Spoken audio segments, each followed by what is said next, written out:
Bismillahirrahmanirrahim. Assalamualaikum warahmatullahi wabarakatuh.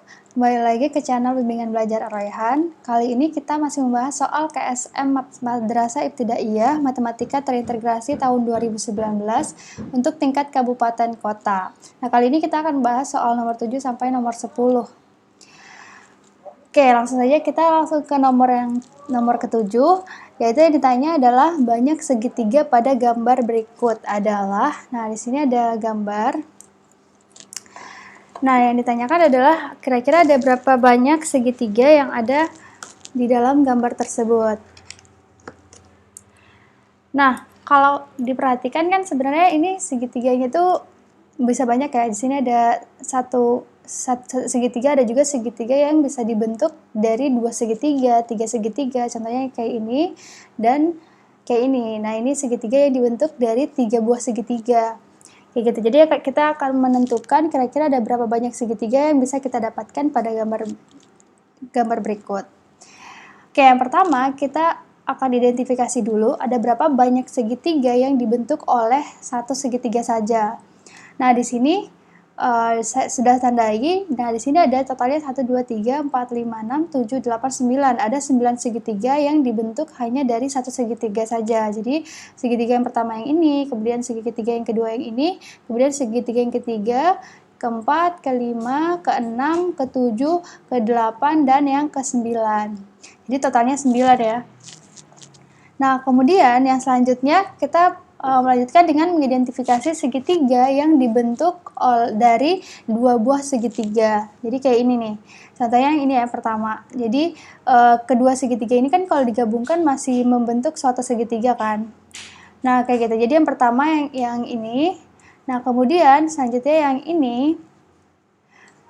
Terus yang ini lagi. Yang ini. Kemudian yang ini dan yang ini. Nah, ini berarti kan sebelumnya 9 tuh. Ditambah 1, 2, 3, 4, 5, 6. Berarti ada 15 ya. 15, next. Nah, selanjutnya yang ini lagi. Ini masih ada, terus habis itu yang ini, yang ini, yang ini. Nah, udah ya. Nah, kalau misalnya segitiga dibentuk oleh dua segitiga, itu sudah selesai. Nah, berarti yang selanjutnya setelah kita mengidentifikasi segitiga yang dibentuk oleh 2 segitiga, selanjutnya kita mengidentifikasi segitiga yang dibentuk dari 3 buah segitiga. Nah, yang pertama ada ini dan ada yang ini yang kedua. Nah, berarti tadi totalnya berapa tuh? Pertama kita punya 9, terus tambah 6, yang ini ada 6 lagi kan, berarti sudah 21. Nah, next masih ada lagi. Itu yang ini, kemudian yang ini. Nah, sudah. Nah, ternyata yang terdiri dari 3 buah segitiga itu sudah habis, sudah semua. Nah, selanjutnya yang dibentuk oleh 4 segitiga. Nah, ada yang ini nih. 1, 2, 3, 4. Nah, ini kan kalau digabungkan masih membentuk satu segitiga. Kemudian ini 1, 2, 3, 4, ada 4 buah segitiga yang membentuk suatu segitiga juga. Nah, kemudian yang terakhir, segitiga yang dibentuk oleh 5 buah segitiga. Jadi 1, 2, 3, 4, 5. Nah, ini membentuk segitiga seperti ini. Gitu. Nah, berarti totalnya tadi ada berapa tuh? Nah, pertama ada 9, ditambah 6, ditambah 6, kemudian terakhir ini ada 5. Berarti ada 9 tambah 6, 15, tambah 6, 21, tambah 5, 26. Berarti jawabannya ada 26. Gitu, teman-teman. Oke, next. Nah, selanjutnya kita punya Pak Ustadz Hadi memberikan bingkisan pada santri di kelasnya. Jika Ustadz Hadi memberikan 7 bingkisan kepada setiap santri, maka beliau memiliki sisa 15 bingkisan. Jika Ustadz Hadi memberikan 8 bingkisan kepada setiap santri, maka banyak bingkisan yang harus dibagikan kurang 25 bingkisan. Nah, kira-kira banyak bingkisan Ustadz Hadi ada berapa? Oke, nah di sini kita perlu memisalkan dulu. Nah, biar kita menulisnya tidak terlalu banyak, jadi kita perlu untuk memisalkan. Misalnya di sini ada variabel X, di mana X itu menyatakan banyaknya santri. Nah, kemudian ada Y. Nah, Y itu adalah variabel yang menyatakan banyaknya bingkisan yang dimiliki oleh Ustadz Hadi. Nah, kan tadi yang pertama kita punya informasi bahwa jika bingkisan Pak Hadi atau Ustadz Hadi diberikan kepada setiap santri sebanyak 7 bingkisan. Jadi kan kita punya tadi banyak santri itu kan X ya. Di sini tadi tidak diketahui ada berapa banyak santri Pak Hadi. Jadi kita misalkan aja misalnya X. Nah, kalau setiap santri itu diberikan 7 bingkisan, nah ternyata sisa bingkisannya itu ada 15. Nah, berarti banyak bingkisan Pak Hadi itu kalau kita nyatakan dalam model matematika, berarti kan 7 dikali berapa banyak santri Pak Hadi, berarti X ya, karena ada sebanyak X santri Ustadz Hadi berarti 7X. Nah, karena ada sisa 15, berarti ditambah 15. Berarti banyak bingkisan Pak Hadi itu 7X tambah 15. Ya kan? Nah, kemudian informasi yang kedua, kalau misalnya setiap santri itu dibagikan 8 bingkisan per orang, per santri, maka bingkisan itu kurang 25 bingkisan. Jadi, kita bisa nyatakan Y itu sama dengan 8X, ya kan? Karena kan satu santri tadi dikasih 8 bingkisan. Berarti total bingkisan yang diterima oleh semua santri Ustadz Hadi berarti kan 8 dikali X kan, dikali dengan banyaknya santri. Nah, ternyata kurang 25 kan, berarti kurang 25 gitu. Nah, berarti dia sama dengan 8X min 25. Nah, selanjutnya gimana? Nah, kan tadi yang ditanya banyak bingkisan ya, berarti banyak bingkisan itu Y. Berarti tujuan akhir kita itu kita mau mencari kira-kira Y itu nilainya berapa. Nah, berarti setelah kita dapat dua persamaan seperti ini, nah, berarti kan di sini ada Y sama dengan, di sini juga ada Y sama dengan. Berarti nilai Y yang di atas dan Y yang di bawah itu nilainya sama. Nah, berarti kita bisa tuliskan seperti ini. Berarti 7X ditambah 15 sama dengan 8X kurang 25. Nah, yang punya variabel X kita gabungkan. Nah, misalnya saya mau gabungkannya di sebelah kanan. Berarti di sini 8X, di sebelah kiri kan 7X ya. Nah, berarti istilahnya kita pindah ruas, atau sebenarnya di ruas sebelah kiri kita mengurangi dengan 7X. Nah, karena di sebelah kiri kita kurangi dengan 7X, berarti yang sebelah kanan juga kita kurang dengan 7X. Berarti kita dapat 8X kurang 7X sama dengan berarti 15 ditambah 25, ya kan? Nah, sebelah kanan kan min 25 ya. Berarti kita jumlahkan dengan 25 sebelah kanan, berarti kita jumlahkan 25 juga di sebelah kiri. Dapatlah X sama dengan 40. Nah, X itu kan masih banyak santri. Nah, sedangkan tujuannya kita ingin mau mencari banyak bingkisan atau nilai Y. Nah, berarti kalau kita sudah dapat nilai X sama dengan 40, tinggal kita substitusi aja ke yang persamaan pertama atau persamaan yang kedua. Nah, misalnya saya mau substitusinya di persamaan yang pertama nih. Berarti Y sama dengan 7X sama 15. Berarti Y-nya sama dengan 7 dikali X-nya tadi 40 ditambah 15. 7 kali 40 kan 280 ya. Ditambah 15 dapatlah 295. Nah, berarti kan tadi kita dapat Y sama dengan 295. Berarti banyak bingkisan Ustadz Hadi adalah 295. Berarti jawabannya yang B. Itu ya, teman-teman. Nah, selanjutnya kita akan membahas soal nomor 9. Jadi ada 4 kitab dalam lemari Usman. Keempat kitab tersebut adalah kitab Aqidatul Awam, kitab Amsilah At-Tasrifiyah, kitab Al-Ajurumiyah, dan kitab Safinatun Najah. Usman menyusun kitab-kitab tersebut dengan urutan mendatar dari kiri ke kanan. Banyak semua kemungkinan urutan yang dapat disusun Usman dengan syarat kitab Safinatun Najah tidak berdampingan langsung dengan kitab Aqidatul Awam adalah. Nah, untuk menjawab soal seperti ini, itu ada salah satu caranya adalah dengan kita mencari dulu total urutan atau total kemungkinan jika keempat kitab ini disusun secara mendatar dari kiri ke kanan. Jadi tidak ada syarat gitu ya. Jadi total keseluruhannya. Nah, kemudian kita kurangi dengan banyaknya susunan ketika si Safinatun Najah ini berdampingan dengan kitab Aqidatul Awam. Jadi kan ketika dia dikurangi, nanti akan tersisa banyaknya kemungkinan ketika kitab Safinatun Najah itu tidak berdampingan langsung dengan kitab Aqidatul Awam. Seperti itu. Oke, kita langsung saja lihat penyelesaiannya seperti apa. Nah, jadi pertama kan kita harus tahu dulu berapa banyak kemungkinan urutan kitab ketika 4 kitab itu disusunkan gitu. Jadi total kemungkinannya. Nah, berarti kan di sini kan ada 4 posisi nih, ya kan? Disusun mendata dari kiri ke kanan. Ada 4 posisi. Nah, ketika kita mau mengisi posisi yang pertama berarti kan ada berapa kitab yang bisa masuk di posisi yang pertama ini.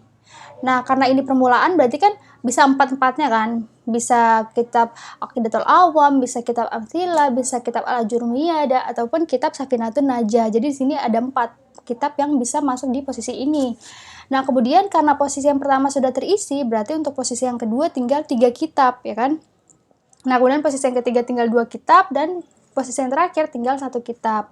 Nah, berarti banyak kemungkinannya tinggal kita kalikan angka-angkanya. Berarti 4 dikali 3 kali 2 kali 1. Dapatlah angkanya 24. Jadi total kemungkinan urutannya itu ada 24 posisi atau 24 urutan. Nah, kemudian kita mencari banyaknya kemungkinan urutan ketika kitab Safinatun Najah ini berdampingan. Jadi ketika dia bersebelahan atau berdampingan dengan kitab Aqidatul Awam. Nah, kita hitung kira-kira ada berapa kemungkinan urutannya. Nah, berarti kan kitab Safinatun Najah berdampingan dengan kitab Aqidatul Awam. Berarti kita hitung dia sebagai satu paket gitu. Jadi kayak tidak terpisahkan gitu kan. Jadi kita gabung dia jadi satu paket sehingga objeknya itu bukan lagi 4 kitab, jadi tinggal 3 kitab. Jadi satu objeknya itu si Safinatun Najah dan kitab Aqidatul Awam, kemudian satu objek lagi kitab Al-Ajurumiyah, dan satu lagi kitab Amsilah gitu kan. Jadi sudah tidak terhitung 4 kitab, tapi terhitungnya 3 objek gitu, dimana salah satu objek itu terdiri dari 2 kitab, karena kan kita mau menggandengkan ya kan, mau membersamai si Safinatun dan Aqidatul Awam ini gitu. Nah, berarti kita tinggal mencari 3 posisi kan untuk menempatkan ketiga objek ini gitu. Nah, berarti sama caranya seperti ini tadi. Kita bisa buat kotak-kotak juga. Bisa buat kotak seperti ini. Berarti ada 3 posisi kan.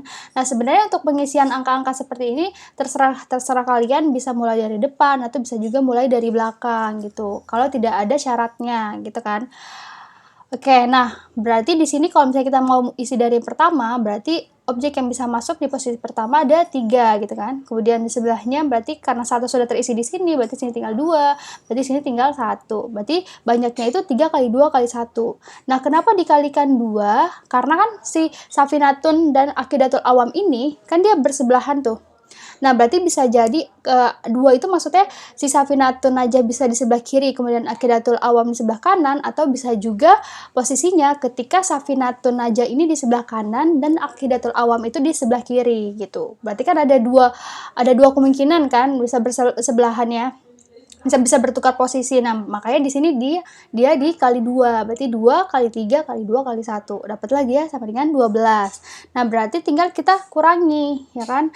Tinggal kita kurangi, dapatlah berarti 24 dikurangi 12, ya kan? Berarti totalnya dikurangi dengan banyaknya kemungkinan urutan ketika kitab Safinatun ini berdampingan atau bersebelahan langsung dengan kitab Aqidatul Awam gitu. Nah, nanti kita dapat berarti posisinya ketika si kitab Safinatun Najah ini tidak berdampingan atau tidak bersebelahan dengan kitab Aqidatul Awam. Berarti dapatlah sama dengan 12. Berarti ada 12 kemungkinan gitu.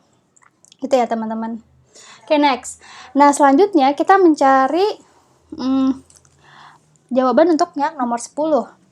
Nah, untuk yang nomor 10, soalnya seperti ini. Gambar berikut, jadi gambar yang ini menunjukkan persegi panjang KLMN, dan ruas garis X. Jadi ada garis X ini yang sejajar dengan ruas garis KL dan ruas garis MN. Jadi dia sejajar, berarti ini sejajar dengan KL, sejajar juga dengan MN gitu ya. Kemudian ada titik AB. Titik A dan B terletak pada ruas garis X dalam persegi panjang KLMN. Jadi A sama B-nya di sini. Nah, kemudian total luas daerah KLB, jadi KLB ini luasnya dan MNA, jadi totalnya berarti dijumlahkan kan, berarti luas KLB segitiga KLB dan MNA itu adalah 30 cm kuadrat. Nah, yang ditanyakan adalah kira-kira berapa luas daerah persegi panjang KLMN. Jadi KLMN ini tuh luas persegi panjangnya luasnya berapa gitu. Oke, langsung saja kita lihat pembahasannya. Nah, jadi gini, pertama, jadi kan karena dia persegi panjang ya, persegi panjang itu kan berarti sisi yang berhadapan sama panjang, ya kan? Berarti di sini KL akan sama panjangnya dengan MN. Nah, tadi diketahui bahwa luas KLB ditambah luas MNA itu sama dengan 30 meter kuadrat. Salah nih, harusnya di sini 30 cm. Oke, ini harusnya cm, di sini cm. Oke, ada typo di sini teman-teman, maaf ya. Oke, di situ cm ya. Nah, jadi luas KLB ditambah luas MNA sama dengan 30 cm kuadrat. Nah, kalian perhatikan bahwa KLB ini tidak lain tidak bukan adalah suatu segitiga. Dan begitu juga dengan MNA, merupakan bangun segitiga gitu kan. Berarti kalau kita berbicara tentang luas segitiga, artinya kita punya rumus luas itu adalah setengah dikali alas dikali tinggi, ya kan? Dimana alas dan tinggi itu saling tegak lurus syaratnya gitu. Nah, berarti alasnya di sini kita bisa ambil alas dari KLB itu adalah KL, ya kan? Nah, kemudian tingginya berarti kan dia tinggi itu jarak dari B ini, dari puncak segitiga itu ke bawah, yang tegak lurus sama KL kan. Jadi syarat tinggi dan alas dari suatu segitiga itu syaratnya dia harus tegak lurus gitu. Jadi LB ini nggak mungkin dia menjadi tingginya. Kenapa? Karena ini tuh tidak tegak lurus gitu. Jadi kita harus cari tinggi yang tegak lurus dengan KL atau dengan alasnya. Nah, coba kita ganti warnanya dulu. Nah, berarti di sini misalnya, nah di sini bisa kita namakan tingginya misalnya T1. Jadi dari B ke bawah sini, ya kan? Jadi kalau ditarik garis, nanti kan dia siku-siku nih, garis tinggi. Ya kan? Nah, di sini kita namakan T1. Nah, kemudian untuk tinggi MNA itu kita namakan dengan T2 gitu. Jadi di garis tingginya, garis yang tegak lurus dengan alasnya gitu ya. Oke. Nah, berarti di sini karena tinggi dari segitiga KLB adalah T1, berarti luas KLB adalah setengah dikali alas. Nah, alasnya berarti KL. Dikali tingginya. Tingginya di sini T1 gitu kan. Ditambah dengan luas MNA. Nah, luas MNA bisa kita ambil alasnya adalah MN dan tingginya adalah T2 gitu ya. Nah, sama dengan 30 cm kuadrat. Nah, karena KL dan MN itu tadi sama besar, sama panjang, ya kan? Karena sama panjang, berarti di sini bisa diganti MN-nya itu jadi KL. Jadi setengah kali KL kali T1 ditambah setengah dikali KL kali T2 sama dengan 30 cm kuadrat. Nah, kemudian di sini ada setengah KL, di sini juga ada setengah KL. Berarti setengah KL-nya bisa kita keluarkan, ya kan? Atau ini sebenarnya bisa kita faktorkan dengan FPB-nya adalah setengah KL. Nah, berarti kalau kita keluarkan setengah KL, berarti setengah KL T1 dibagi dengan setengah KL, berarti di sini tinggal T1, ya kan? Ditambah. Nah, ini karena kita keluarkan setengah KL, berarti tinggal T2. Berarti kita dapat setengah kali KL dikali T1 plus T2 sama dengan 30 cm kuadrat. Nah, T1 ditambah T2, ini kan kalau misalnya T2 kita pindahkan, misal, anggaplah kita ambil warna lain, misalnya hijau aja. Jadi misalnya kalau kita pindahkan T2 kan sama aja dengan jaraknya dari sini ke sini kan. Nah, atau sebenarnya T1 tambah T2 berarti tidak lain tidak bukan adalah sisi persegi panjang ini, lebarnya gitu. Nah, lebarnya bisa ML, bisa NK gitu. Misalnya saya ambilnya ML aja, kan sebenarnya panjangnya sama aja kan. Nah, berarti setengah kali KL dikali ML sama dengan 30 cm kuadrat. Nah, balik lagi, tadi kan yang ditanyakan adalah luas dari persegi panjang KLMN. Padahal luas KLMN kan KLMN itu kan merupakan suatu persegi panjang, artinya luasnya itu adalah panjang dikali lebar. Nah, panjangnya itu adalah KL, ya kan?